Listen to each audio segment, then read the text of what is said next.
everybody, and welcome back to my channel. So today we are going to be learning how to design shoes using a fabric of your choice. And in this video, of course, you're going to need the shoe, and it's going to come out something like this. You know, a little bit similar. Hopefully, it was look a little bit better, trial and error. But hey, I still like it how it came out. So what we're going to be using in this video, and also like and subscribe if you haven't already, and we're going to briefly go through this. It's not gonna be, just gonna do a quick short video of this just to give you an idea, and I hope it helps. So first you're going to need some E6000, of course, because you're going to need something to tack it down with. Then you're also going to need some scissors. I recommend some sharp scissors for your fabric, and you're also going to need some masking tape. I prefer the light color because you are going to use this pen or pencil to trace or outline the shoe around the area that you're designing, and of course the fabric of your choosing. And I'm going with Batman, obviously. Doing this for my husband.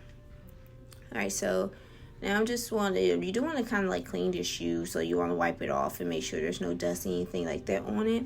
And once you get that done, then you're going to use that masking tape, and you're going to mask the areas that you're going to be applying the fabric to. So I'm doing the top of the shoe, so therefore I'm going to mask the top of the shoe like so, and I'm just going to apply it down. You can use scissors to cut, or you could just tear it depending on the your method or your preference. But I'm just going to apply masking tape all across the area that I'm going to be adding the fabric to. And I'm also going to be layering it, so it is important that you mask it down and that it sticks well, because you're going to layer it right over top of it like so. And now I'm just going to rip it. Let's see if it made the process a little bit faster. My masking tape is not as sticky, but you get the gist. You just keep on going and keep applying all the way to the edge. So from the top to the bottom. And that applies all the way around the shoe for any area that you apply fabric to. But again, I'm just doing the top of the shoe.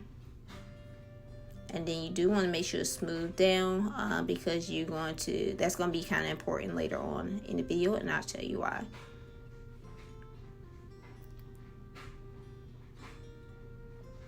Alright, so now that I got it smoothed down to the best that it can be, what you're going to do now is go around the outline of it with either a card or a decent pointy object. In my case, I have some naturally long nails, so I'm just going to use my nails to go around that perimeter really good, because that is where your fabric is going to go. So you do want to make sure it covers the whole area that you're seeking to cover. So that's all I'm doing now with my nail.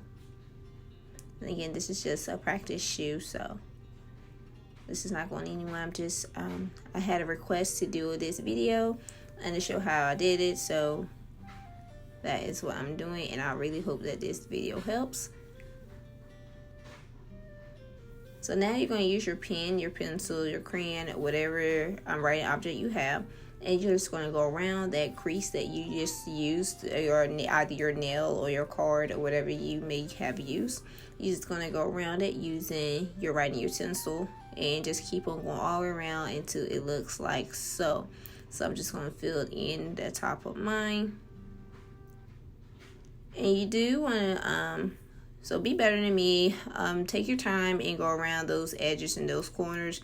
Don't rush through it, because the cutting process, you do want to make sure it comes out evenly and neatly, especially if you're making these to wear out or to even gift to someone. You do want to make sure it looks really good, and take your time and put your love into it.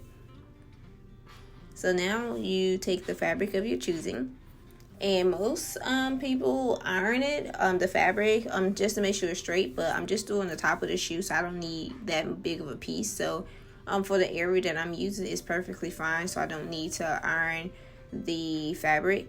So I'm just going to go ahead and place my outline over top of the fabric.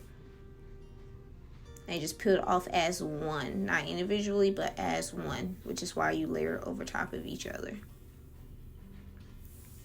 And then you just take that masking tape outline that you just did and apply it directly over top of your fabric. And being that I have the white masking tape, it is better to see, so you kind of can get an idea of what pattern or what print will be inside of that fabric area that you're cutting. So yeah, just go around the area and cut it.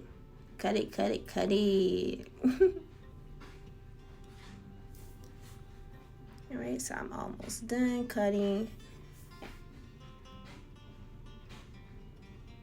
And to me, this is the hardest part because I do not have the best cuts, but I try my best. And it's come out like so. So now you're just gonna grab your shoe and kind of like get an idea of placement.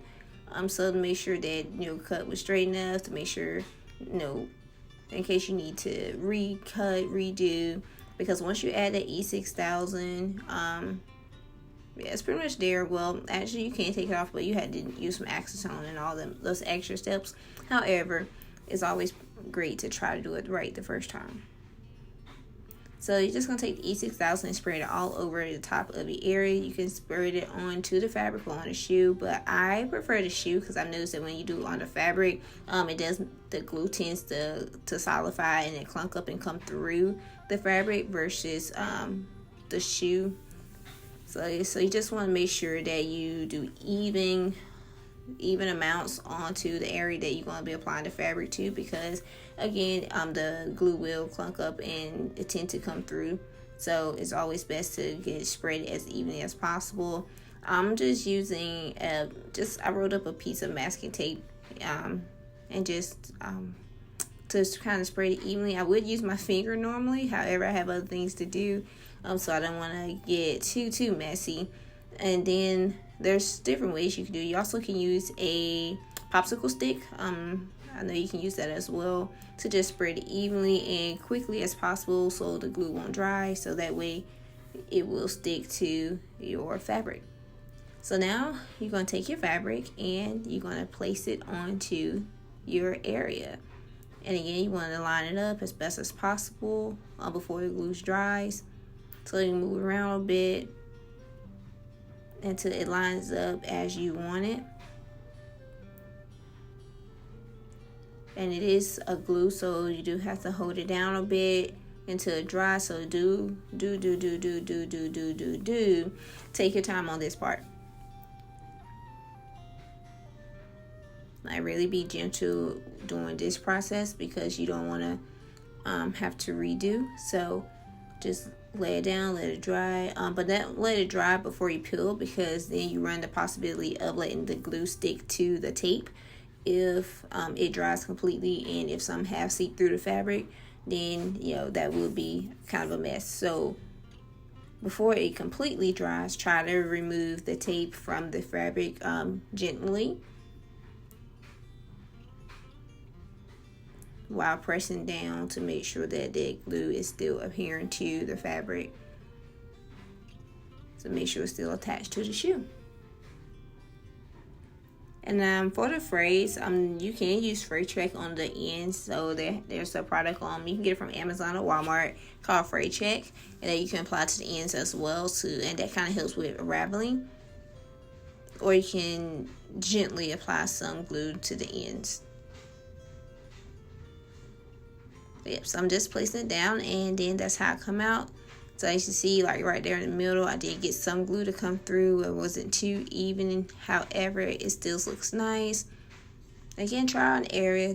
Trial and error. The more you do, the better you are. So obviously I haven't done many of these. However, I have fun doing it when I do. So that's how it comes out. It'll look just like that shoe once you finish and you go all the way around. Just take your time and keep on trying, keep on doing until you get it right. Bye.